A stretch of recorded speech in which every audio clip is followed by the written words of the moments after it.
أثني على من أتدري من أبجله أما علمت بمن أهديته كلمي أثني على من أتدري من أبجله أما علمت بمن أهديته كلمي الكون يسأل والأفلاك ذاهلة والجن والإنس بين اللاء والنعم والدهر محترق والجو مبتهج والبدر ينشق والأيام في حلم أبهى من البدر في ليل التمام وقل أسخى من البحر بل أرسى من العلم أغر تشرق من عينيه ملحمة.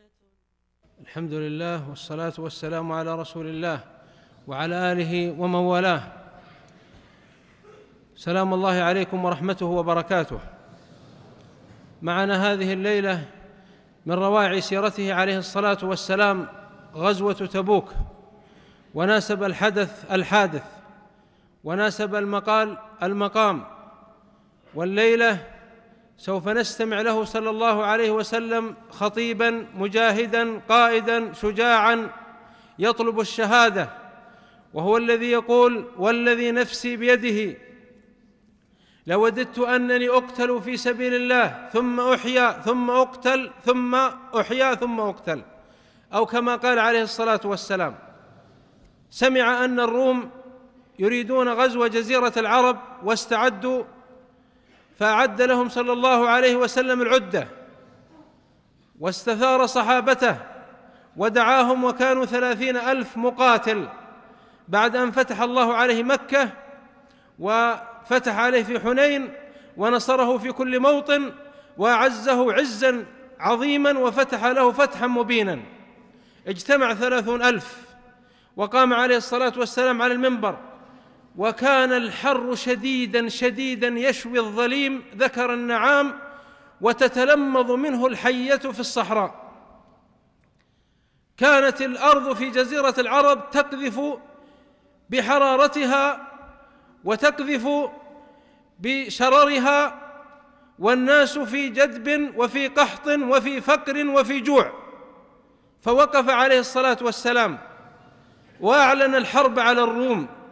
لله در هذه العظمة والهمة العالية. فتح الجزيرة ثم يفتح طراف الجزيرة، ثم تعبر جيوشه بعد موته إلى أن تصل إلى ضفاف نهر الراين قريبا من باريس، ويصل جيشه قريبا من الصين عليه الصلاة والسلام.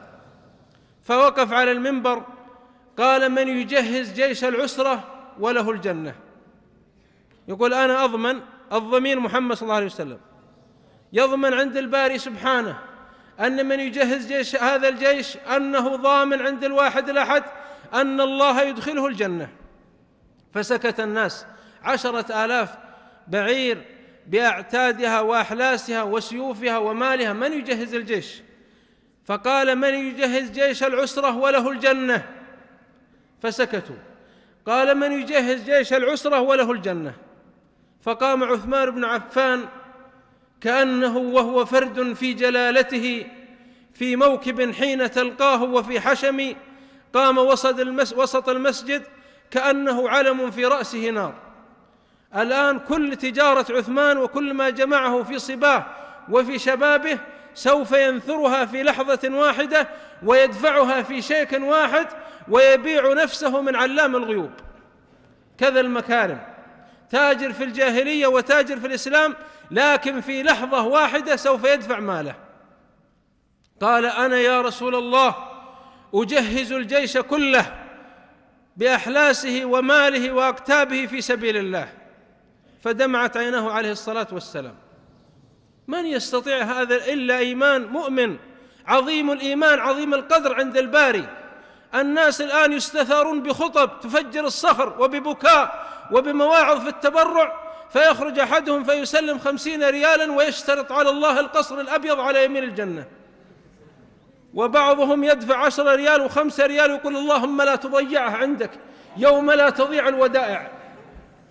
قام عثمان بماله كله يجهز الجيش، فدمعت عيناه صلى الله عليه وسلم. قال: اسمع الكلام، اسمع الجائزة، اسمع البلاغة، اسمع العطاء الرباني من محمد صلى الله عليه وسلم. قال: الله يرفع يديه في جمال يدين، في جمال وجه، في جمال كلام: اللهم اغفر لعثمان ما تقدم من ذنبه وما تأخر.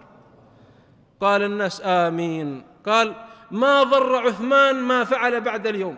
يقول: افعل يمين ولا شمال، هو ليس المقصود تشجيعه على الذنوب، يقول: أنت فعلت فعله كفرت ذنوبك كلها وغفرت خطاياك وسيئاتك.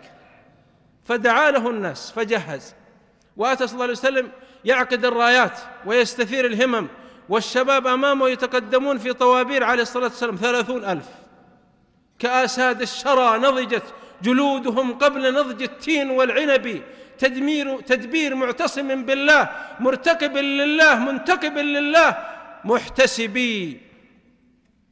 فأتى المنافقون أهل البطون وأهل الأفكار الخاوية والقلوب الميتة. قال أحدهم كبير متين مثل العير، قال: أنا يا رسول الله إذا شفت بنات بني الأصفر بنات الروم أخاف من الفتنة. سبحان الله، سيد الخلق بين يديك صلى الله عليه وسلم، وشباب الصحابة، والسيوف تلمع والرماح، هذه معركة، وتخاف تتورع تفتي نفسك ورع. قال: أنا ما أصبر يا رسول الله، إذن لي ولا تفتني، أرجوك، أنا إذا رأيت الخدود والقدود والعيون السود أموت. انتبه، أنا أخشى على ديني وأخشى على قلبي، الله الله في ديني. يقول: اسمع رد القرآن، يقول أحدهم: قال: إذن لي ولا تفتني. قال سبحانه: ألا في الفتنة سقطوا.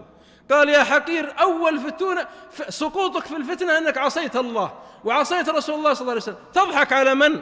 الله ما يضحك عليك كما يضحك على الولدان، ولا يلعب عليك كما يلعب على الأطفال. الله علام الغيوب، لا تخفى عليه خافية. تتورع عند محمد صلى الله عليه وسلم، يقول: إن أورعكم وأتقاكم وأعلمكم بالله أنا.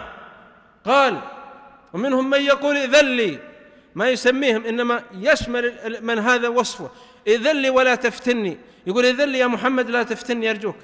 ألا في الفتنة سقطوا وإن جهنم لمحيطة بالكافرين. وجاء كبيرهم عبد الله بن أبي الخائب الفاشل، قال للصحابة: أنا بوصيكم لا تنفروا في الحر، اصبروا حتى يجي الربيع، لأن الفاشلين دائم حتى في الدراسة وفي حفظ القرآن وفي حل الواجبات وفي طلب العلم وفي حضور المحاضرات دائم عذرهم كذا. حتى إذا عاد يحفظ قال: أنا ما أبدأ في الصيف، لأن الصيف عندنا رحلة، وإن شاء الله إذا رجعت في أول عام الدراسي نبدأ في مخطط الحفظ القرآن. قال: لا، الدراسة ننتظر، والوالدة مريضة، فإذا خرجت المستشفى بدأ. هذا سوف، من زرع سوف أنبتت له شجرة اسمها لعل، فيها ثمر اسمه ليت، له ثمر الخيبة والندامة والحسرة. يقول سبحانه وتعالى عن أعدائه: ذرهم يأكلوا ويتمتعوا فسوف يعلمون، لأنهم يستخدمون سوف كثيرا.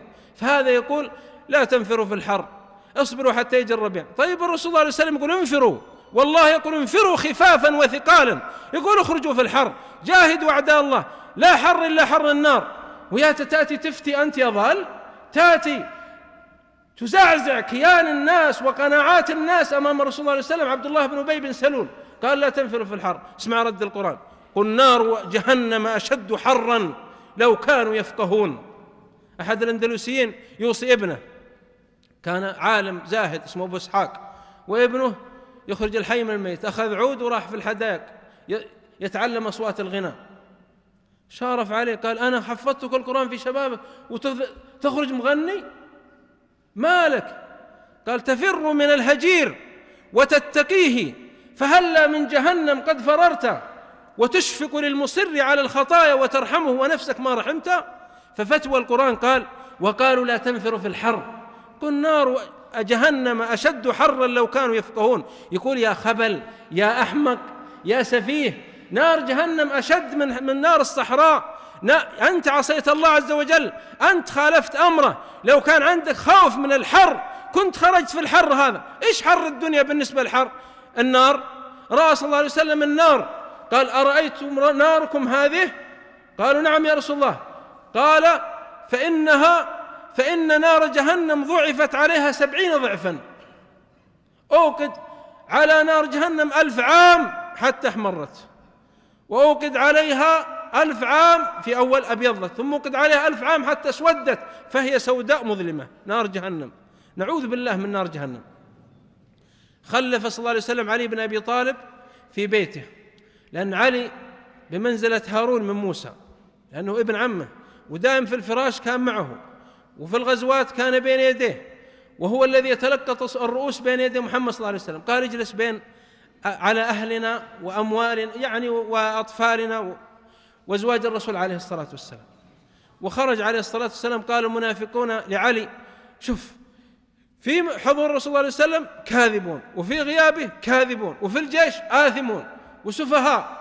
قالوا: ما خلفك الرسول صلى الله عليه وسلم إلا استثقلك، ما يريد أن ترافقه. فذهب علي ولحق الرسول صلى الله عليه وسلم وبكى، قال: يا رسول الله استثقلتني؟ الكلام يؤثر في الإنسان. استثقلتني لا أخرج معك؟ قال صلى الله عليه وسلم: أما ترضى أن تكون مني بمنزلة هارون من موسى، غير أنه لا نبي بعدي. يقول يكفي مثل ما أن هارون أخو موسى في هذه المرتبة، أنت مني بمنزلة هارون من موسى. فرجع رضي الله عنه. استمر الجيش في حرارة وفي جهد وفي مشقة وفي جوع، والرسول عليه الصلاة والسلام يخرج أحيانا يتظلل كذا بيده. إذا نزلوا تحت شجرة تركوا الشجرة العظمى، أعظم شجرة تركوها للرسول صلى الله عليه وسلم. يؤثرون، يريدون أن يفدوا أقدامه ألا تمس الرمضاء، ولو استطاعوا أن يحجبوا الشمس بأيديهم حجبوها، ولو استطاعوا أن يحجبوا الريح بخدودهم حجبوا الريح. فأتى صلى الله عليه وسلم عند شجرة في القائلة، في الظهيرة، في الحر، فنزع قميصه صلى الله عليه وسلم. شوف هذا القائد، شوف هذا البسيط، أحسن إنسان في العالم، أكرم من خلق الله، لا خدم ولا حشم ولا سكرتارية ولا شيء. فنزع ثوبه عليه الصلاة والسلام وبقي في إزار وفي رداء، ونام تحت الشجرة عليه الصلاة والسلام. وعلق السيف، مجاهد ورأس المجاهدين إلى أن يرث الله الأرض من عليها، علق السيف عند رأسه، نام صلى الله عليه وسلم. أتى رجل أهوج مشرك وعلم أنه الرسول صلى الله عليه وسلم، فاخترط السيف السلة، ولما أصبح سيف الرسول صلى الله عليه وسلم في يده، الرسول صلى الله عليه وسلم الآن نائم، لا سيف لا رمح. عناية الله أغنت عن مضاعفة من الدروع وعن عال من الأطم، ظن الحمام وظن العنكبوت على خير البرية لم تنسج ولم تحمي. فسل السيف وأيقظ الرسول صلى الله عليه وسلم. فتح صلى الله عليه وسلم عينه، وإذا السيف مشهور مسلول مثل البارق، زي بارقة هامة الوسمي، سيفه صلى الله عليه وسلم. قال: من يمنعك مني؟ يقوله الأعرابي: هذا ما عرف الوضوء ولا الصلاة ولا حسبنا الله ونعم الوكيل. مع من تتكلم يا جبان؟ هذا الذي نزل عليه جبريل، هذا الذي وصل سدرة المنتهى، هذا صاحب الحوض المورود والمقام المحمود واللواء المعقود، هذا الذي جاء والأبحار مالحة فمزد فيها فصار الماء كالعسل، هذا الذي رد عينا بعدما فقئت وريقه قد شفى عين الإمام علي. قال: من يمنعك مني؟ من يحميك مني؟ قال صلى الله عليه وسلم: الله. فاهتز الأعرابي، اهتز وانتفض، فسقط السيف منه. فأخذ صلى الله عليه وسلم السيف، قال: من يمنعك مني؟ يقول: أنت. من يمنعك مني؟ ما هو أنا اللي يمنعني منك، أنا مع الواحد الأحد، أنا رسول الله، لكن أنت من أنت؟ ما نسبك؟ ما بطاقتك؟ ما دورك أنت؟ فسل صلى الله عليه وسلم السيف على رأسه. قال: كن خير آخذ. يقول: خلك عفو، فعفى عنه صلى الله عليه وسلم، فأسلم والحمد لله. نحن نتكلم عنه في مذكرته قبل أن يسلم، الآن أسلم. استمر صلى الله عليه وسلم، مشى، وفي الطريق نزل تحت الشجر صلى الله عليه وسلم، قارب تبوك. قال: أين فلان؟ كعب بن مالك نسي، يعني تفقد صلى الله عليه وسلم قصدي الناس. فكعب بن مالك شاعر وشاب ما حضر المعركة. قال: أين كعب بن مالك؟ قال واحد من الناس، أظن من المنافقين: ألهاه يا رسول الله النظر إلى برديه. يقول عنده بردين لابسها وجالس بس يتمشى في بيتي علشان يوخزه. فقام معاذ بن جبل فرد عن كعب، قال: ما علمنا عنه يا رسول الله إلا خيرا، إنه لمؤمن صادق مجاهد. شوف كيف ذب عن عرض أخيه. قال عليه الصلاة والسلام: من ذب عن عرض أخيه المسلم ذب الله عن لحمه ودمه النار يوم القيامة. ما تجلس في المجلس وتنتهك حرمات العلماء والصالحين والصائمين والأخيار والأبرار والدعاة وطلبة العلم وانت ساكت كالبهيمة، بل تدافع، تسمع عالم مجاهد شهيد بار راشد جواد ينتهك من السفهاء وتسكت، تقول لا خله من الناس يتولى بعد، لا، تقوم في المسجد تقول اسكت، بل هو رجل خير له مكارم وله محاسن حتى يذب الله عن لحمك ودمك النار يوم القيامة. فمعاذ طالب علم، ترى معاذ ذاك الوقت في 27 من عمره، قام يذب رضي الله عنه، قال لا ما علمنا عليه إلا خير يا رسول الله، إنه لصادق مجاهد شجاع. قال أين أبو ذر؟ قالوا ما جاء. فإذا برجل أقبل من الصحراء بجمله، ثم الجمل حار وبار، ما استطاع يمشي الجمل، مشى إلى أين يمشي؟ من المدينة إلى تبوك في الحر والجوع، رسب الجمل، أخذ أبو ذر المتاع على ظهره وعصاه يقتلع أقدامه من الرمضاء، يقتلعها من الرمال. قال صلى الله عليه وسلم كن أبا ذر، يقول أيها المقبل عساك أن تكون أبا ذر، لأنه يحب أبا ذر، ما يريد أن يتخلف أبو ذر. ولما أقبل قالوا يا رسول الله نبشرك أبو ذر أبو ذر. قال رحمك الله يا أبا ذر، تعيش وحدك وتموت وحدك وتبعث وحدك. قال أهل العلم يعيش وحده فإنه اعتزل الحياة وبقي يجاهد ويعبد الله بعد الجهاد والهجرة في صحراء حتى مات، ومات وحده رضي الله عنه، وشهد جنازته ابن مسعود ورآه. قال لزوجته لما حضرت وفاة أبو ذر قال لا تبكي علي، سوف يحضرني نفر من المسلمين، فإذا أنا مت فاغسلوني بالماء. هذا أبو ذر الغفاري صاحب المواقف المشهودة، اغسلوني وكفنوني وطيبوني واعرضوني على هذه الطريق، طريق تأتي من الشام، فسوف يأتي ركب من المؤمنين يصلون علي ويدفنونني إن شاء الله. ما كذبني الصادق المصدوق، يقول خليل يخبرني. فلما توفي وأسلم روحه غسلوه وكفنوه وطيبوه وعرضوه، وإذا بالعالم الرباني ابن مسعود الصحابي زميله ورفيقه أقبل بركب من طلبة العلم، فلما رأى الجنازة قال هذا أبو ذر، ثم بكى ابن مسعود ونزل فقبل وجهه ثم صلى عليه ودفنه. قال تعيش وحدك وتموت وحدك وتبعث وحدك. قال بعض المعلقين يبعث وحده لأنه أمة من الأمم بحسناته بمواقفه رضي الله عنه بصدقاته بجهاده. وصل عليه الصلاة والسلام إلى تبوك ونزل تلك الليلة وضرب المخيمات، 3000 مجاهد في سبيل الله ناموا، لكن محمد صلى الله عليه وسلم ما نام، يدور على المخيمات عليه الصلاة والسلام، يتفقد من يصلي، يسأل عن أخبار الناس، عن الكتائب يجهزهم، والروم في الطرف المقابل. وفي الليل يقول ابن مسعود قمت في الليل وإذا الناس نائمون، فأتيت إلى فراش الرسول صلى الله عليه وسلم فلم أجده. الصحابي طبعا ما يبحث إلا عن الرسول صلى الله عليه وسلم، أين ذهب؟ أين سار؟ هل أكل؟ هل مشى؟ أين هو؟ قال فأتيت فإذا فراشي بارد، يعني كان قام من بدري عليه الصلاة والسلام. قال فمسست فراشه فوجدته بارد، ووجدته باردا. وأتيت إلى فراش من؟ الرجل الثاني دائما أبي بكر. قال فوجدته ليس على فراشه وفراشه بارد.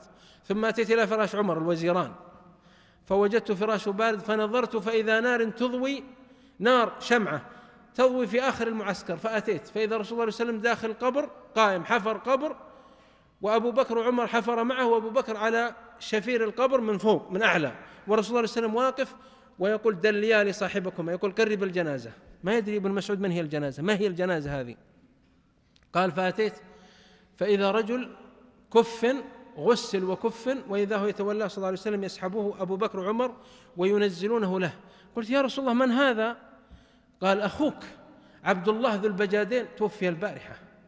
لماذا سمي ذو البجادين؟ شاب كان من أغنى شباب مكة طيبا وعطرا وديباجا وحريرا، لما أسلم أقسم أبوه ما يأخذ حتى الملابس، فخلع الملابس من عليه ومنعه من الطيب ومنعه من المال، فما وجد إلا شملة قسمها قسمين، شملة فراش من الصوف، جعل رداء النصف وإزار النصف، فسمي ذو البجادين. هاجر، باع روحه من الله، باع نفسه، باع أيامه من الواحد الأحد. فلما أتت في غزوة تبوك وهو نائم أتته سكتة وموت فجأة فمات رضي الله عنه. قال أخوك عبد الله ذو البجادين توفي البارحة، يقول صلى الله عليه وسلم اسمع الآن. قال فأنزل أبو بكر وعمر له الجنازة رضي الله عنهم، وصلى الله وسلم على رسوله المصطفى. قال فأخذه صلى الله عليه وسلم فأخذ وجهه ثم كشف عن وجهه، كشف عن عبد الله ذو البجادين، أحد جنوده، أحد أصحابه وطلابه، أحد أتباعه. شوف الوفاء، ما نزل في القبر إلا هو صلى الله عليه وسلم سيد الخلق، مع العلم أنه أخدم من الناس، لكن يريد أن يفي لهذا الشاب الذي ترك كل شيء، ترك الدنيا والحرير والديباج والطيب من أجل الواحد الأحد، من أجل نصرة الإسلام. قال فلما استل الجنازة كشف عن وجهه فقبله صلى الله عليه وسلم ودمعت عيناه صلى الله عليه وسلم عليه. ثم اسمع ما قال ثم التفت إلى القبلة وهو في القبر صلى الله عليه وسلم قال اللهم إني أمسيت عنه راض فارض عنه. اللهم إني أمسيت عنه راض فارض عنه. شوف الكلمات البلاغية التي تحطم الصخور، ما أقوى منها. اللهم إني أمسيت عنه راض فارض عنه. قال ابن مسعود وهو يبكي بعدها بسنوات والله الذي لا إله إلا هو إني وددت أنني صاحب ذاك القبر. يكفي سيد الخالق يقول اللهم إني أمسيت عنه راض يا رب ارض عنه. فوسده الثرى ثم وضع عليه التراب. للرسول صلى الله عليه وسلم وقفات عند الجنائز تأخذ القلوب. يزور أحد النقباء من الأنصار رضوان الله عليهم، زاره صلى الله عليه وسلم في بيت اسمه البراء بن معرور، من الذين بايعوا البيعة الأولى يوم القلة والذلة يوم الضعف. فأتى صلى الله عليه وسلم يزوره في البيت، قال كيف البراء؟ يعني عساه طيب الأهل. قالوا طيب يا رسول الله. وإذا بمرض الموت معه في سياق الموت، فظن صلى الله عليه وسلم أنه طيب، قال الحمد لله ودعا له. وخرج صلى الله عليه وسلم من بيته، ولما أصبح في النخل بين بيت الرسول صلى الله عليه وسلم وبيت البراء هذا، وإذا صوت النساء يبكين في بيت البراء. قال صلى الله عليه وسلم ماذا حصل؟ قالوا مات البراء يا رسول الله. فما رجع. قال فالتفت إلى القبلة، هذا في مجمع الزوائد بسند جيد. فالتفت إلى القبلة قال اسمع الدعاء اختيار الكلمة أرقى شيء في الثواب، لأن هذا البراء مجاهد ومن النقباء. قال اللهم الق البراء تضحك إليه ويضحك إليك. كذا قال ابن الهيثم رجاله ثقات وهو حديث صحيح. اللهم الق البراء تضحك إليه ويضحك إليك، ومن ضحك الله إليه لا يعذبه أبدا. لكن اختيار الكلمة ما قال ارحمه اغفر له، هذا رجل له امتياز فريد. قال اللهم الق البراء تضحك إليه ويضحك إليك. ولما نزل صلى الله عليه وسلم تبوك أوقدوا له نار صلى الله عليه وسلم، هذا القائد بحطب، وجلس مع أبو بكر وعمر. قال وين فلان وفلان؟ قال جلسوا يا رسول الله في آخر المخيم، لأن المنافق ما يحب مجالس العلم، ما يحب مجالس الذكر، دائما يقول وش عندهم من جديد؟ أنا شفتكم مجتمعين، وش عندكم ذا الحين؟ ما هو الجديد عنده؟ آخر أغنية وآخر مسرحية وآخر هزيمة وآخر والعياذ بالله انحراف. قال رسول الله صلى الله عليه وسلم يعني ليه ما يحضرون؟ قالوا يا رسول الله في آخر المخيم. فنزل جبريل قال أدرك القوم فقد احترقوا. يقول أدرك القوم الذين جالسون في آخر المخيم، خرجوا في الظاهر مجاهدين، أدركهم فقد احترقوا. فذهب لهم الرجل قال رسول الله صلى الله عليه وسلم يدعوكم تفضلوا، منافقين معهم في الجهاد في الظاهر. قال تفضلوا تعالوا. قال صلى الله عليه وسلم ماذا كنتم تقولون؟ قالوا ما كنا نقول شيء أبدا. على ماذا؟ يعني على الله تكتمون؟ الوحي بيفضحهم الآن. على من؟ هم تدرون وش يسمرون؟ تركوا كل موضوع وبدأوا بالرسول صلى الله عليه وسلم والصحابة. قالوا ما وجدنا مثل قرائنا هؤلاء أرغب بطونا، يقول يأكلون كثير الصحابة وأجبن عند اللقاء، هم كذابين أشجع الناس الصحابة، يعني أصحاب الرسول صلى الله عليه وسلم. فدعاهم صلى الله عليه وسلم قال أما قلتم كذا وكذا؟ قالوا والله ما قلنا. قال بلى قلتم أخبرني الوحي. فلما أخبرنا قالوا يا رسول الله كنا نمزح، هتأخذنا بالجد يعني إيش أنتم تطوروا المسألة؟ ترى كنا نمزح، وش بكم أنتم فهمتونا غلط؟ إن كنا والله نمزح ونسمر بس ما قصدنا، أنتم تعرفون حبنا لكم، إنما كنا نخوض ونلعب. فآتى القرآن قال ولئن سألتهم ليقولن إنما كنا نخوض ونلعب قل أب الله وآياته ورسوله كنتم تستهزئون لا تعتذروا قد كفرتم بعد إيمانكم أبدا. يقول أحد العلماء إذا ذكر القرآن والسنة والرسول صلى الله عليه وسلم والجنة والنار ما هو إلا الجد والخشوع والاحترام والتقديس والتوقير، لا مزح لا ضحك لا استهزاء، فإن فعلت فهو الكفر والخروج من الملة. تضحك على من؟ تمزح على القرآن، تمزح بالعلماء، تمزح بالسنة، تمزح بالرسول عليه الصلاة والسلام؟ لا. ولذلك احذروا. حتى بعض أهل العلم كفر رجل يقول إني أخشى كيف أتماسك على الصراط، يا فلان عاوني على الصراط، يمزح معه على الصراط يعني على الصراط جهنم، فكفره أهل العلم، خرج من الملة. قل أب الله يعني تمزح بالآيات، تمزح بالقرآن. يا إخوان احذروا أن تقربوا الدين من المزاح والاستهزاء. امزحوا في دنياكم، في قصوركم، في أبنائكم، في أموالكم، الإسلام خطير لا تقترب منه. الإسلام بتكويناته، بقرآنه، بسنته، بعلمائه ودعاته الصادقين، بشعائره التعبدية. احذر لا تقترب، ترى كلمة تطيرك من الدين وتخرجك من الملة.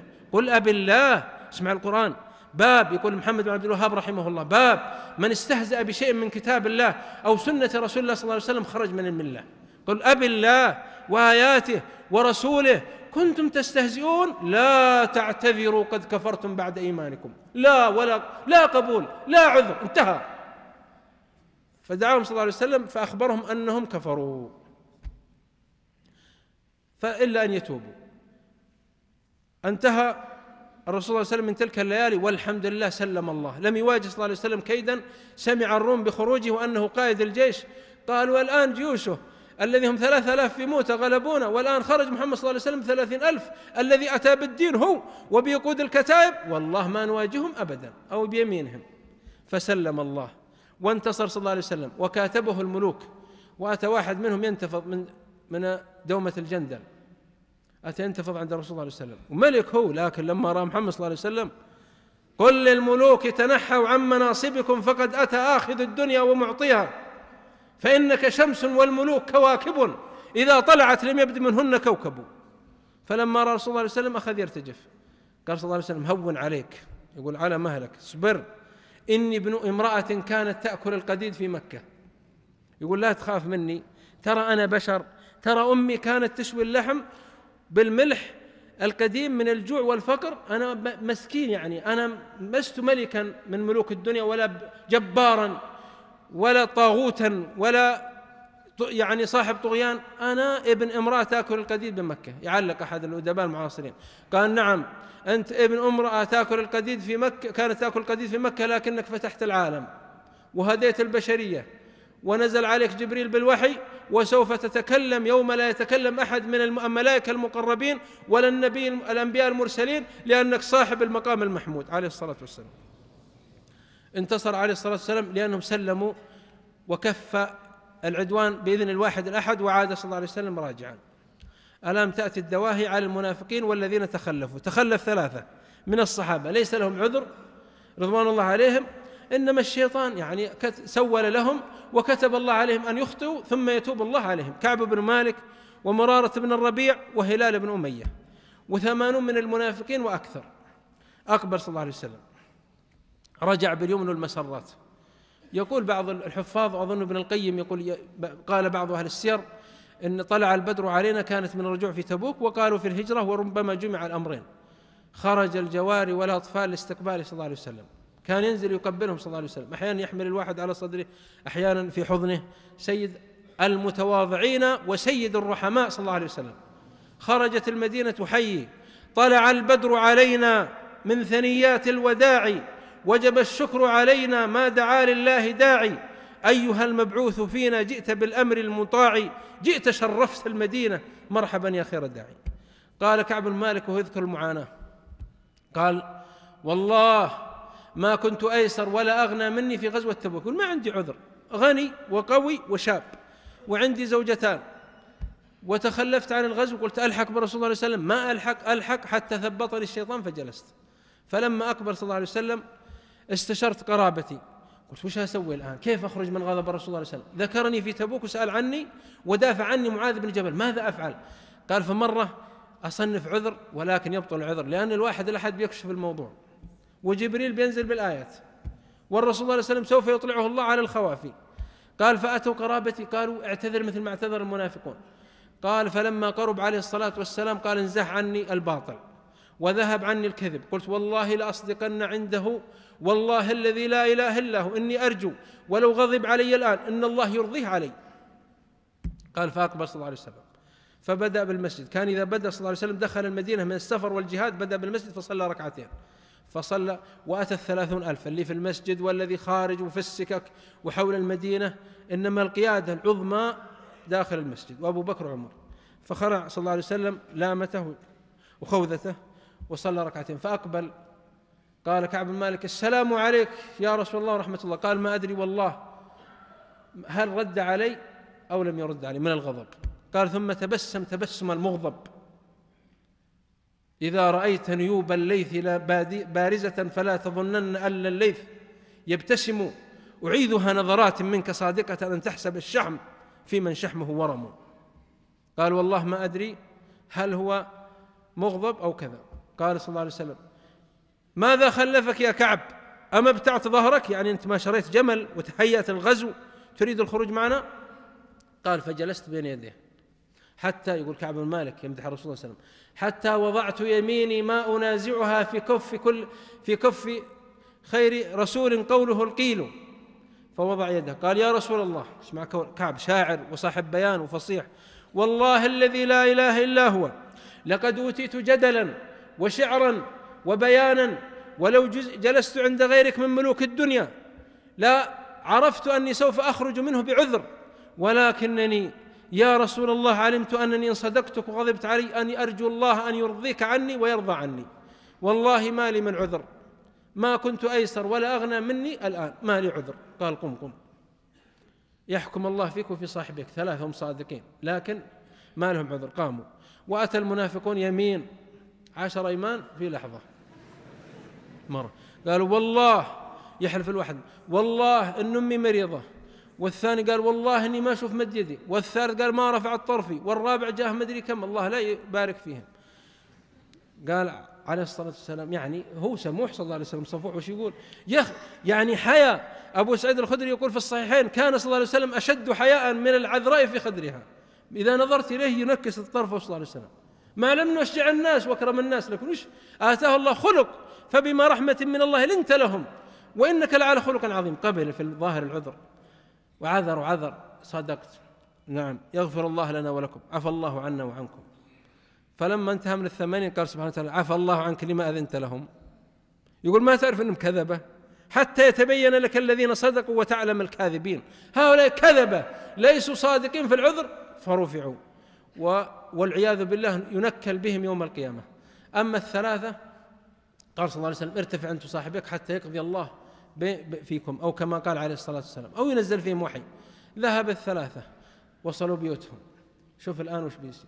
قال صلى الله عليه وسلم لا تكلموا هؤلاء الثلاثة ولا تبايعوهم ولا تشاروهم ولا تعودوهم ولا تزوروهم. قال كعب بن مالك وشاب وقوي ونشيط، قال فقطعنا الناس، والله لا يسلمون علينا ولا يزوروننا ولا يعودوننا ولا يبايعوننا، والله إن الرجل يسلم عليه حتى ابن عمي أبي قتادة أخوه ابن عمه قرابته يقول السلام عليكم ورحمة الله، ما في حاميم لا ينصرون. كيف أصبحتم؟ ولا كلمة. بشرونا عنكم ولا خبر. يجي بتاع من السمر قال أنت كعب بن مالك، قال والله ما تشلوا أبدا، اترك الموضوع. يجي يشتري غنم قالوا لا أنت كعب بن مالك، قال لا أنتم صاحبك أبدا لا نبايعكم، لا تدخلوا السوق، برا. فحاصروهم الناس وضيقوا عليهم، وهو الحصار المعنوي والأدبي وطاعة لله ولرسوله، وهو تكاتف المجتمع أمام أهل الانحراف والمنافقين أو الغزاة في الجبهة الداخلية من الداخل الذين يهدمون الدين أبدا. قال فضاقت علينا 40 ليلة. اسمع الآن بتجيك الأمور، اشتدي أزمة تنفرجي قد آذن ليلك بالبلج.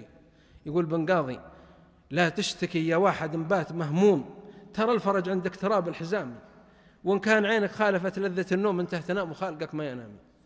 إذا رأيت الشيء اشتد اعرف أن الفرج قريب، إذا رأيت أنه طال عليك وجاك أمور فاعلم أن مع العسر يسرا. شد الأمور، ضاق الأمر عليهم، بلغوا 40 ليلة، الآن يتحرون الفرج. أرسل صلى الله عليه وسلم قال اجتنبوا زوجاتكم. مرة جاء أمر من السماء ممنوع الزوجات، فأرسلوا لهم. قال كعب بن مالك والله الذي لا إله إلا هو إني من 40 يوم إني أبكي ليلا ونهارا. كيف باقي يفكر الإنسان في المرأة أصلا؟ راح من ذهني هذا الكلام. وراح عند هلال بن أمية قالوا اجتنب امرأتك، وهو شايف في 70. قال أصلا من قبل هذه ما عندي خبر. ومرارة بن الربيع قالوا اجتنب زوجتك، قال أنا أضلاعي ترتجف من البكاء. إنسان يعني خلاص يقضى على المرء في أيام محنته حتى يرى حسنا ما ليس بالحسن. بكينا كأن الدمع يشوي جفوننا، على النار نشوى أو على الجمر نسحب. شوف المعاناة، تبلغ بالإنسان. تصور أنك تعيش في مجتمع رسول الله صلى الله عليه وسلم ثم تحاصر، يقول لا تكلم ولا تبايع ولا تشارى ولا تزار، تخرج للسوق أبدا، مطرود في المسجد، مطرود في السوق، منبوذ في الجلسة، لا عزيمة لا دعوة لا مناسبة لا فرح لا تهنئة لا تعزية لا تكريم لا تبجيل أبدا، ثم تحاصر في زوجتك. قال اعتزلهم. قال كعب بن مالك نفارقهم؟ قال لا، تبقى في البيت لكن لا تقربوا النساء. قالوا سمعا وطاعة. أصلا هذا الحصل. قال كعب فتسلقت على ابن عمي أبي قتادة، وده يتأكد هو مؤمن ولا لا. قال السلام عليكم ورحمة الله وبركاته. أبو قتادة ابن عمه يسكب دمه معه، لكن بعد ما جاء الخبر رسول الله صلى الله عليه وسلم لا. قال فوالله ما رد علي. قلت يا أبا قتادة أسألك بالله هل تعلم أني يحب الله ورسوله؟ شوف نهاية المعاناة، نهاية الأسى واللوعة، إلى درجة أنك تشكك في نفسك. ترى يأتي على الإنسان نوع من الإحباطات إلى أن يدري هو صلى ولا ما صلى، يدري هو مسلم ولا مسلم. مثل موسوس الآن يضيق عليه، يجي عندك وأنت ما تعرف زوجته ولا تعرف فين ساكن. قال أنا طلقت زوجتي؟ قلت ما أدري والله. قال بالله أنا ما طلقت؟ قلت والله ما أدري. قال لا أنا طلقت قدامك الآن. قلت ما أدري يا أخي، ما بلغني الخبر. قال أنا مسلم ولا ماني مسلم؟ أنا أحب الله ورسوله؟ قال أبو قتادة حتى يشويه أيضا، قال الله ورسوله أعلم. يقول أنا ما أدري، وش دراني؟ لا تكلمني، أنت ماك بأخي ولا قريبي، أنا من أتباع محمد صلى الله عليه وسلم. أنا من يعني لسان الحال يقول والله لو أمرني محمد صلى الله عليه وسلم أن يخطف رأسك أن يخطف رأسك. أصلا بعض الصحابة قال صلى الله عليه وسلم قتلوا آبائهم. أبو عبيدة ذبح قطع رأس أبيه في بدر، والله جندلة مثل التيس. ليه؟ ولاء وبراء لله الواحد الأحد. فقال انتبه، قال الله ورسوله أعلم. قال فدمعت عيناي وتسلقت السور حتى ما فتح الباب له، لأنه هاجم له هجوم مظلي كذا، دخل عليه ولا ما بيفتح الباب. رجع. قال فجلست بعد 50 يوم على الحالة التي ذكر الله، يقول وضاقت عليهم الأرض بما رحبت وضاقت عليهم أنفسهم، ضاقت الضوايق. يقول والله الأرض ما هي بالأرض، ينظر إلى الشجر النخل الأخضر ما هو بأخضر أسود، ينظر إلى الجدار الأبيض ما هو بأبيض أسود، ينظر إلى الناس ما هم بالناس. تغيرت، يقول الدنيا في أذهاننا، وهذا اللي يعيش الفتن والمحن تصبح الدنيا مظلمة أمام عينيه، لا شيء مذهل. يقول البرامكة كانوا وزراء في بغداد، كانت الدنيا تسيل أمامهم، ترمى الذهب على أقدامهم، عندهم الخدم واحد منهم عنده 400 جارية تحفظ القرآن كلهم 400، يأمر الواحد منهم 1000 درهم في جلسة. فغضب عليهم هارون الرشيد فحطهم في الكبس في السجن، في سجن أبي زعبل تحت الأرض. فيقول أحدهم خالد بن يحيى البرمكي يبكي، يقول خرجنا من الدنيا ولسنا من أهلها، فلسنا من الأموات فيها ولا الأحياء. إذا جاءنا السجان يوما لحاجة عجبنا وقلنا جاء هذا من الدنيا. هذا سجن الحياة، سجن أن ينتهي الأمل عندك، أن يحل اليأس والإحباط وينتهي عندك بصيص من النور. فلما أتى رضي الله عنه انتهت بهم، قال جلس صليت الفجر، يقول كعب بن مالك وعن الحالة التي ذكر الله لا أهتني بنوم ولا بطعام ولا بأهل ولا بكلام ولا بسلام ولا ببيع ولا شراء، هجرنا الناس وقطعنا القريب والبعيد، فنحن في حالة لا نرجو أن يكشفها إلا الواحد الأحد. فلا تيأس إذا حصلت أمرا يقطع النفس، فأقرب ما يكون المرء من فرج إذا يئس. دع المقادير تجري في أعنتها ولا تبيتن إلا خالي البال، ما بين غمضة عين والتفاتتها يغير الله من حال إلى حال. أخذ صلى الفجر ويلتفت إلى السماء يقول يا الله يا الله من يرجى. إذا ضعت في الصحراء قل يا الله، إذا وضع أمامك السد الحبس قل يا الله، إذا اشتد بك الكرب قل يا الله، إذا ارتجفت بك السفينة قل يا الله. أمن يجيب المضطر إذا دعاه، إذا أظلمت أمامك الأبواب وسد الأباب كالحجاب فقل يا الله، إذا قطعت السبل وانتهت الحبال والطرق قل يا الله. فقال يا الله. ولما انتهى وإذا بالصاح يصيح من على جبل سلع يا كعب بن مالك أبشر أبشر، نزلت توبتك من السماء. ورجل يسعى من الأرض يبشر، ذاك ما استطاع أنه يسبق هذا يريدون البشارة، وهذا يمشي في الطريق يريد يسعى. فذاك لما عرف أنه ما يمكن صاح من على رأس الجبل بينه وبين الرسول صلى الله عليه وسلم المسجد. قال فسجدت لله شكرا. من المشكور؟ الواحد الأحد. من الذي يفرج؟ الواحد الأحد. من ساعة إلى ساعة فرج. إنه لا يأس من روح الله إلا القوم الكافرون. قال فسجدت لله شكرا لأنه المفرج سبحانه. التوبة جت من عند الواحد الأحد. وعلى الثلاثة الذين خلفوا حتى إذا ضاقت عليهم الأرض بما رحبت وضاقت عليهم أنفسهم وظنوا أن لا ملجأ من الله إلا إليه ثم تاب عليهم ليتوبوا. فجت التوبة. قال فلحق هذا الذي أتاني بشرني فخلعت له قميصي وسلمته بدل البشارة. وحتى فقراء لكن باعوا أنفسهم من الله. وقال اذهب إلى المسجد. الرسول صلى الله عليه وسلم الآن في فرح ما فرح بمثله، وهو مع الصحابة جمعهم بعد صلاة الفجر، وقال نزلت التوبة كعب بن مالك وصاحبه الثلاثة، وبشرهم صلى الله عليه وسلم لأنه حريص ولأنه غفور وليغفر ولأنه عليه الصلاة والسلام رؤوف رحيم بالمؤمنين. قال كعب فأقبلت ودخلت المسجد فقام لي أبو طلحة أو طلحة بن عبيد الله، لا طلحة بن عبيد الله، ما نسيتها لطلحة أبدا، فعانقني وما قام لي أحد غير طلحة. قال ونظرت إلى وجه الرسول صلى الله عليه وسلم قال والله الذي لا إله إلا هو إنه يتهلل مثل القمر ليلة 14. ترى الرسول صلى الله عليه وسلم من أجمل من خلق الله، كان يراه الناس والشباب يشتهون كذا، حتى راه بالرواحة في سوق المدينة فجأة قال لا إله إلا الله أشهد أنك رسول الله. حتى يقول بالرواحة يقول لو لم تكن فيه آيات مبينة لكان منظره ينبيك بالخبر، يقول لك فانظر بس في الوجه وتعرف أنه وجه صادق عليه الصلاة والسلام. قال يتهلل، تقول عائشة كان صلى الله عليه وسلم إذا جاء الخبر يسره برقت أسارير وجهه كبرق العارض المتهلل، لأنها أديبة شاعرة هي يعني تحفظ الشعر. تقول والله إن كأنه الوسمي البارق إذا برق في الليل ثم ضوى عليه النور وأصبح عليه من شيء من الإشراق أن وجه صلى الله عليه وسلم. وإنني أتذكر، تقول عائشة، قصيدة سويد الكاهلي وهو يقول يمدح واحد من قومه، تقول إنه يصلح للرسول صلى الله عليه وسلم هذه الأبيات، تنقلها مع التحية للرسول صلى الله عليه وسلم: ومبرئ من كل داء مغيلة ودواء مغيلة وداء مغيل، وإذا نظرت إلى أسرة وجهه بركت كبرق العارض المتهلل. تقول هذا تذكر الأبيات إذا رأيت الرسول صلى الله عليه وسلم. يقول ابن عمر والله الذي لا إله إلا هو لقد خطبنا صلى الله عليه وسلم عن منبر فدعا بالاستسقاء وما في السماء سحاب ولا قزعة فأمطرت في لحظة، وإني رأيت الماء يتصاب من على وجهه، وإني رأيت وجهه يبرق كأنه القمر ليلة 14، وإني ذكرت قول أبي طالب فيه يعني عمه فيه يقول وأبيض يستسقى الغمام بوجهه ثمار اليتامى عصمة للأرامل. يمدح أبو طالب يدافع عنه في الجاهلية ومات أبو طالب. يقول في محمد صلى الله عليه وسلم ابن أخيه يقول وأبيض يستسقى الغمام بوجهه، يقول يكفي أنك بس طلعه يجيك الغمام بعدين يجيك الغيث. وأبيض يستسقى الغمام بوجهه ثمار اليتامى عصمة للأرامل. قال ابن عمر فكنت أتذكر بيت أبي طالب لما أرى وجهه عليه الصلاة والسلام، فتهلل وجهه صلى الله عليه وسلم لما دخل كعب.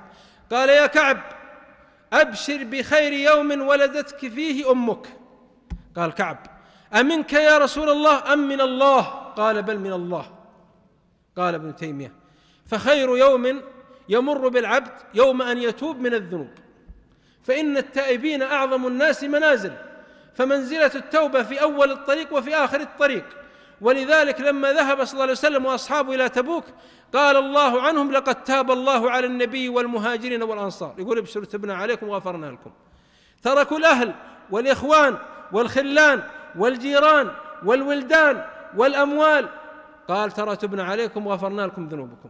تقطعت أقدامهم، ذهبت دموعهم دماؤهم، جاعوا ظمئوا، قال ابشروا ترى غفرنا لكم الذنوب والخطايا. تعبوا سهروا جاهدوا جالدوا، قال ابشروا غفرنا لكم السيئات. المنة لله، إلى درجة أن الله يمتن عليهم في تبوك يقول ترى تبنا عليكم. لا تظن قدمت شيء. ترى الرسول صلى الله عليه وسلم في آخر حياته بعد جهاده وتضحياته ورسالاته صلى الله عليه وسلم ومواقفه قال له الله إذا جاء نصر، هذا من آخر ما نزل، إذا جاء نصر الله والفتح ورأيت الناس يدخلون في دين الله أفواجا فسبح بحمد ربك واستغفره إنه كان توابا. يقول انتهت الرسالة لكن استغفر الله عسى الله يغفر لك. صحيح أنك تعبت وجاهدت لكن استغفر الله، الله يغفر لك. صحيح أنك حضرت بدر وأنك قدمت أمة وأنك بنيت دولة وأنك نشرت دين، لكن استغفر الله عسى الله يغفر لك. قال فالفضل لله، حتى لا لا تباهي على الواحد الأحد أو تتكبر، ترى ما فعلنا شيء. ماذا فعلنا؟ ترى بعضنا الآن إذا صلى الصلوات من على الواحد الأحد وقرأ جزء كأنه يثبت. يقول واحد قصير القامة حج مرة جاهل وهو يطوف بالبيت، شام في الناس يطوفون، قال أنا يا ربي محمد بن سنيدار ملوى المختار، بعت البقرة والحمار وجيت أحج، لا تقول ما حجيت يا فلان يوم القيامة، لأنه خاف يضيع في الزحمة.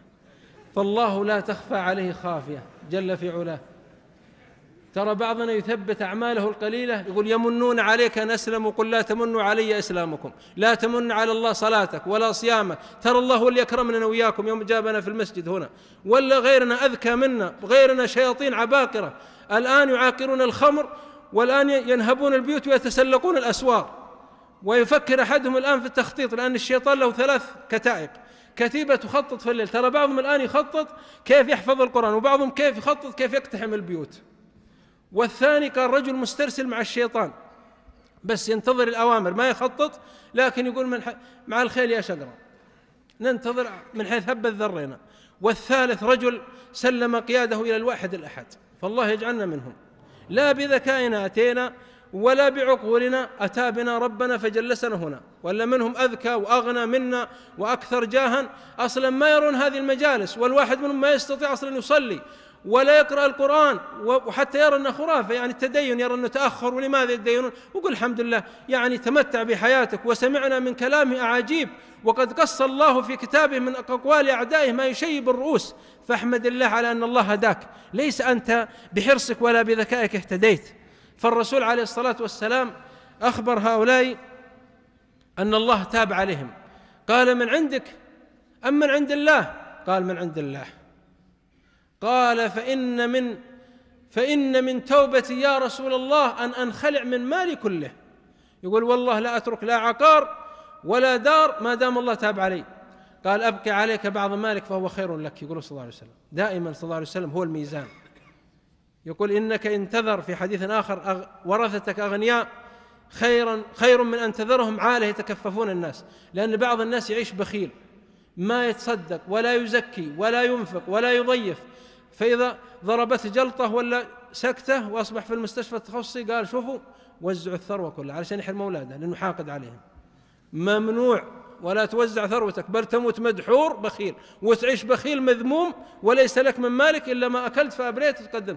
فيمنع منعا باتا مثل هذا المخرف، ينتظر حتى يقال وقد قيل لك وقد قيل لك هذا ولك هذا ومن أين لك هذا. خلاص المال ليس مالك، خلاص ما دام انك ما اصلحت قبل سكرات الموت. لأن يقول بعض الناس ان الجهله يريد ان يحرم زوجاته، ونحن راينا وشهدنا من لما حضرت سكرات الموت قال ترى فلانه ما لها شيء ابدا، انه حاقد عليها، وهذه كلها لفلانه، واولادي فلان وفلان تراني اعطيتهم ما لهم شيء.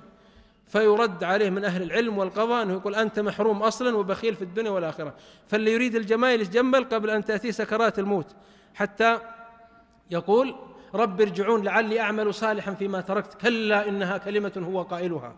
قال أمسك عليك بعض مالك فهو خير لك. فتصدق رضي الله عنه بمزرعة كبيرة جعلها في قرابته، طيبة الماء طيبة الطلع.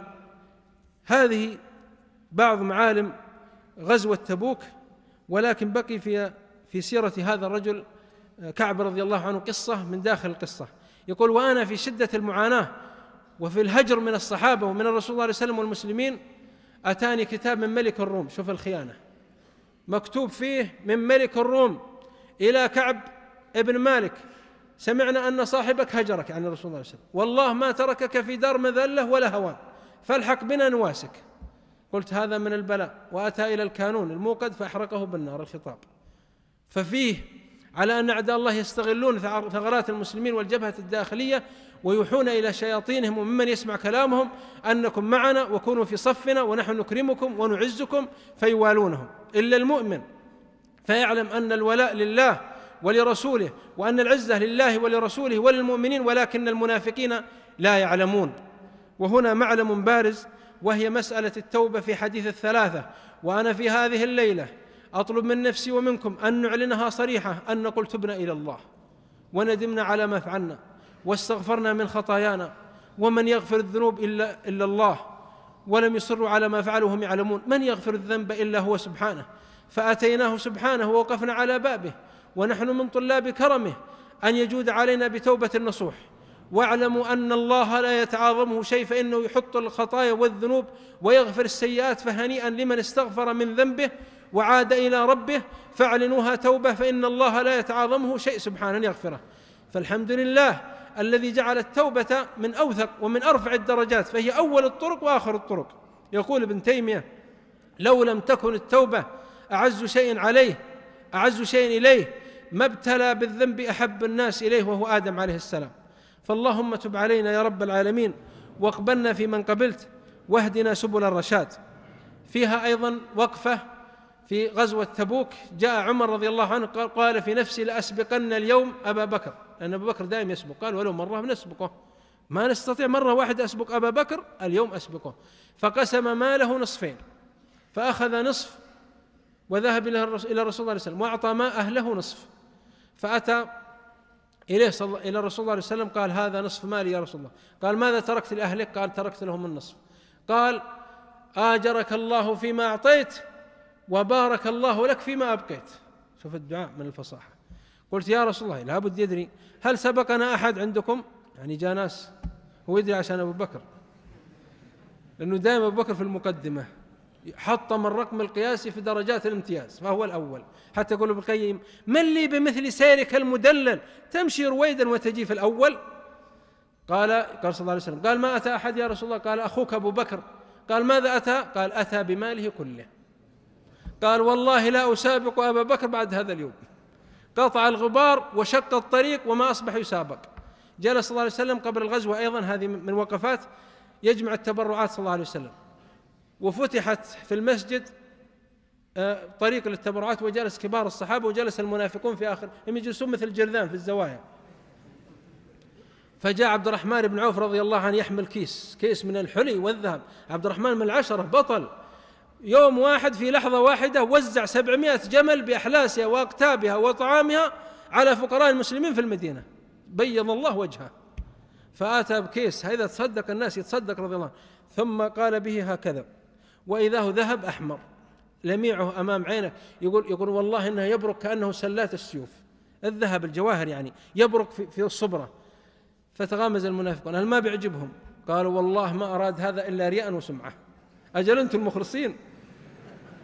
الآن ترى المنافق إذا تبرع واحد مشروع قال: ما علشان بس يعلنون عنه في الصحف وفي التلفاز، ما هو بصادق، وهو أنت الكاذب أصلا، ما تبرعت أصلا. ويقولون في زلزال أغادير أحد التجار من تجار المملكة تبرع ب100,000 كيس. فقال تاجر أحد بخيل، قال: ما تبرع به إلا رياء وسمعة. قال أحد العلماء: أنت تبرع ب100,000 كيس فاضية وأنا أضمن لك الجنة. فاضية أصلا، لكن بس تعليقات إيذاء. قالوا: عبد الرحمن بن عوف ما تبرع إلا رياء وسمعة. شوف الآن محفوظة. أتى رجل اسمه ظهير رضي الله عنه، وش سوى رضي؟ ما وجد شيء. بحث عن زوجته، قال: عندك فلوس؟ قالت: ولا ريال. قال: معك حلي؟ قالت: ما عندي حلي، فقر. قال: عندنا شيء في البيت، تمر؟ قالت: ما عندي تمر. قال: كيف أدخل المسجد أريد أتبرع أمام الناس؟ قالت: اذهب أجر نفسك في أول النهار من يهودي وعشان يعطيك تمر وادخل به في التمر، على الله ينجينا من النار بالتمر، من يعمل مثقال ذرة خيرا يره. فأجر نفسه على الغروب حتى خرج الدم من ظهره، ثم أتى بحفنة كذا ملء الكفين ودخل بها في المسجد، والمنافقون جلوس والصحابة والناس وجيش 30,000 وبيعطيهم هذا. فأتى إلى الصبرة ثم قال به: بسم الله. قال المنافقون: ما شاء الله، جهز الجيش. الآن بيرد عليهم القرآن. قال ثاني: ماذا يغني جيش 30,000 وحفنة تمر؟ قال واحد: إلا غلبتم الروم اليوم، ما دام جاء التمر هذا انتهى الموضوع. قال سبحانه اسمع الرد: الذين يلمزون المتطوعين من المؤمنين في الصدقات. هذا الرد من عند الواحد الأحد، ذولاك أهل الزوايا ذولاك. الذين يلمزون المتطوعين من المؤمنين في الصدقات، يقصد ابن عوف الكريم المعطاء صاحب الكيس اللي صبه ولمع في المسجد من السيوف. الذين يلمزون المتطوعين من المؤمنين في الصدقات، ويلمزون يعني يستهزئون بالذين لا يجدون إلا جهدهم. أنت إذا ما وجدت إلا جهدك الله بينقذك من النار. حط ريال في مشروع خيري، لو تدفع تمرة أو كسرة خبز أو شربة ماء يمكن هي عتقك وعتق أبنائك من النار، لا تقال على الله شيء ولو ذرة. والذين يلمزون المتطوعين من المؤمنين في الصدقات والذين لا يجدون إلا جهدهم فيسخرون منهم. اسمع الجواب: سخر الله منهم. الله اللي بيسخر منهم، ما هو المؤمنين. ولهم عذاب أليم. استغفر لهم. يا الله يا العقوبة. يا أخوان أنتم تقرؤوا الآية هذه تزلزل الجبال. يقول الرازي: بكيت منها مرات. يقول استغفر لهم. يقول رسول الله صلى الله عليه وسلم: تفضل استغفر لهم أو لا تستغفر لهم لن يغفر الله لهم. يقول والله أنك تستغفر أو لا تستغفر والله ما أغفر. والله تحاول تشفع لهم أو تتوسل لهم لا أقبل أبدا الواحد الأحد، لأنه سابق الرصد والتعمد والإيذاء. ترى يعذر الإنسان إذا ظل في الشباب ورجع، يعني مثلا خالف، شرب، سرق، وقع في معصية، في كبيرة، ثم ندم وبكى ورجع، يقبله الله. لكن اما انسان مصر وراصد ضد المسلمين، ضد السنة، ضد الإيمان والقرآن، ضد العلماء، ضد الدعاة، هذا مع سابق الرصد والإصرار والتعمد. استغفر لهم. يقول تفضل استغفر لهم، تفضل، وتبغى تستغفر استغفر لهم، تبغى تستغفر ولا ما تستغفر والله لا أغفر لهم. استغفر لهم أو لا تستغفر لهم. يقول الرازي إن الرسول صلى الله عليه وسلم جعل له حد 70، قال إن تستغفر لهم 70 مرة فلا يغفر الله لهم. فجاء العطوف الرحيم سيد الخلق صلى الله عليه وسلم قال: والذي نفسي بيده لو أعلم أن الله يغفر لهم لو استغفرت فوق 70 لاستغفرت. فلا يظن أنه لو زاد 71 استغفر. قال سبحانه قطع السال فلم فوق العدد. قال استغفر لهم أو لا تستغفر لهم لن يغفر الله لهم. والذي نفسي بيده إن استغفرت فوق 70 ولا 700 ولا 1000 ما أغفر لهم أبدا. لأنه إذا تجلس في المسجد ومع الرسول صلى الله عليه وسلم وجبريل ينزل بالوحي والصحابة تقطعوا، هذا يأتي بذهب زوجته، هذا يأتي بقوت أطفاله، هذا يكد على ظهره ويسيل الدم، وتستهزي. يأتون الناس يصلون، طلبة علم وأخيار وصالحين وصحوة، تستهزي بلحاهم، تستهزي بوقفاتهم، تستهزي بثيابهم، تستهزي بالقرآن، تستهزي بالملتزمين، وأنت تظن أن الله ساكت عنك. قال: فيسخرون منهم سخر الله منهم ولهم عذاب أليم. استغفر لهم لا تستغفر لهم لن يغفر الله لهم. هذه من معالم هذا الحدث الذي هو غزوة تبوك، وفيها بارك الله فيكم معالم من الدراسة. أولها أيها الإخوة أن على المسلم أن يهيئ نفسه للجهاد في سبيل الله. من مات ولم يغزو ولم يحدث نفسه بالغزو مات على شعبة من النفاق. كان ابن تيمية يصعد الجبل، قالوا لماذا؟ قال: أتهيأ للغزو في سبيل الله. تهيأ، ما تدري لعل الله أن يفتح باب الجهاد الأمة الإسلامية فتجاهد ويعود لها مجدها وانتصارها. فحدث نفسك وبع نفسك أن يسفك دمك في سبيل الله، وبع روحك من الله، على الله أن يرزقك شهادة. لأن ترى الشهادة تؤمن الفتان، خلاص ما عاد يحاسب في القبر ولا عاد يمر بك العذاب، وتشفع في أهل بيتك وتكون من الشهداء عند الواحد الأحد. هي بعد النبوة، بعد الصديقية، بعد النبوة، نبوة، صديقية، شهداء. الثاني أن المسلم شجاع لا تهزه الحوادث ولا الفتن ولا المحن. يا أخواني، لماذا الهلع عند بعض الناس ولماذا الخوف؟ هي على كل حال خوفوا ابن تيمية مرة، يقول أنك السلطان اختار فيك 3. قال: وش هي؟ قال: إما بيخرجك القبرص مع النصارى، يعني بيطردك نفي، وإلا بيقتلك ويقطع رأسك، ولا بيحبسك. قال: لترمي بي المنايا حيث شاءت، فإني في الشجاعة قد ربيت، فإن الماء ما أبي وجدي وبئر ذو حفرت ذو طويت. ثم كتب في رسالته ومنقولة ترى في الواو والواسطية في الترجمة، قال: والله إني مثل الغنمة، كذا لفظ، يقول غنمة كذا لفظه يقوله، ما تنام إلا على صوف. يقول أنا أنام قرير العين. إن نفوني إلى قبرص، جاب حل ابن تيمية، يقول أبشركم حصلنا حل. إن نفوني إلى قبرص أعلنت الإسلام ودعوت النصارى فدخلوا في الدين، فرزقني الله دخول الناس على يدي في الإسلام. وإن سجنوني فرصة الخلوة لأتعبد لربي، وإن قتلوني رزقني الله الشهادة عليهم. والله الذي لا إله إلا هو لو وزع السرور الذي في صدري على أهل مصر وأهل الشام لوسعهم جميعا. والله كذا لفظه. شوف، يقول أنا مثل غنمة ما تنام إلا على الصوف. فلذلك الهلع يأتي من قلة الإيمان وقلة، يريد أحدهم كانوا بيعيش 1000 سنة. الآن الحوادث بعضهم مخبط في بيته ما يدري متى يموت، ولا سمع شيء ولا شيء، قال انتهينا، يحسبون كل صيحة عليهم. على ماذا نبكي يعني؟ الجنة أحسن أصلا. سوف نموت ونغادرها، من مات بالتخمة، ولا من مات بجلطة، ولا من ضربه جاره بمشعاب وأوصله إلى الآخرة في أقرب طريق، ولا تهجم عليه رجل معه يلعب بلوت وضربه بمسدس. حضرنا بعض القضايا، صدقون شباب يلعبون بلوت وضربوا بمسدسات تقاتلوا، وبعضهم أكل عصيدة حتى مات.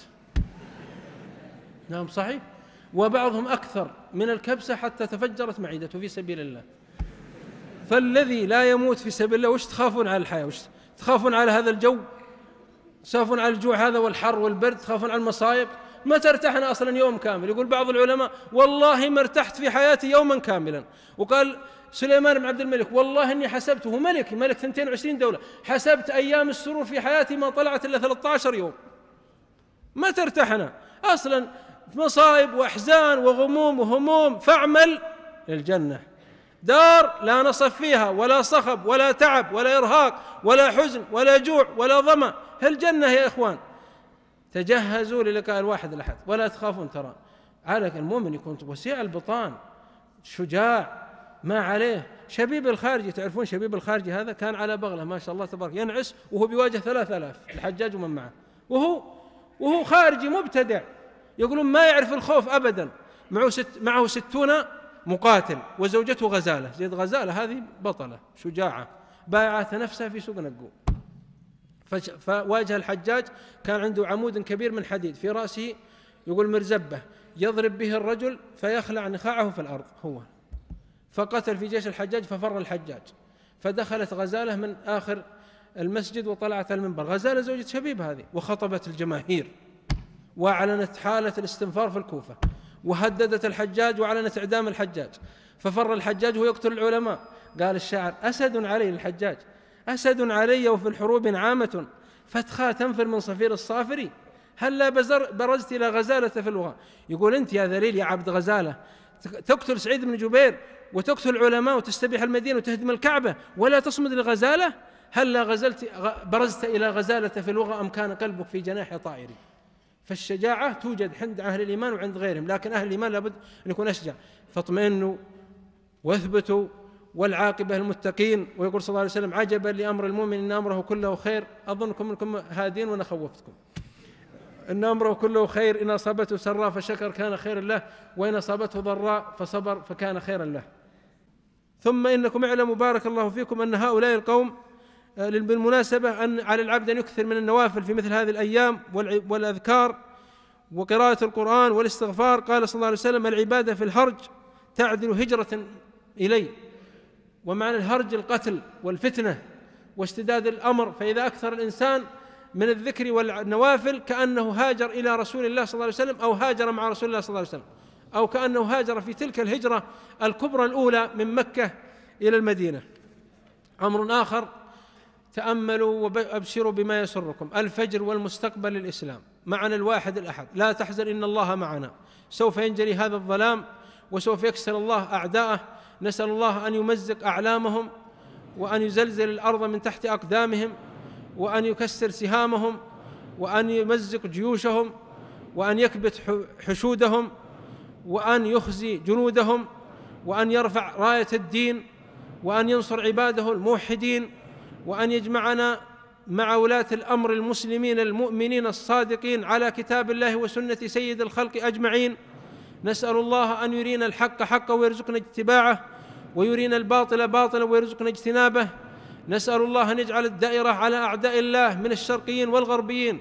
اللهم مزق كل من ناوى الدين أو حارب المسلمين. اللهم اهزمه شر هزيمة، واجعله للمسلمين وأمواله غنيمة. اللهم لا تجعل له قيمة، واجعله يا رب العالمين عبرة للمعتبرين وعظة للمتعظين، إنك على كل شيء قدير. سبحان ربك رب العزة عما يصفون، وسلام على المرسلين، والحمد لله رب العالمين، وصلى الله وسلم على نبيه مصطفى. أثني على من أتدري من أبجله، أما علمت بمن أهديته كلمي. أثني على من أتدري من أبجله، أما علمت بمن أهديته كلمي. الكون يسأل والأفلاك ذاهلة والجن والإنس بين اللاء والنعم والدهر محترق والجو مبتهج والبدر ينشق والأيام في حلم أبهى من البدر في ليل التمام وقل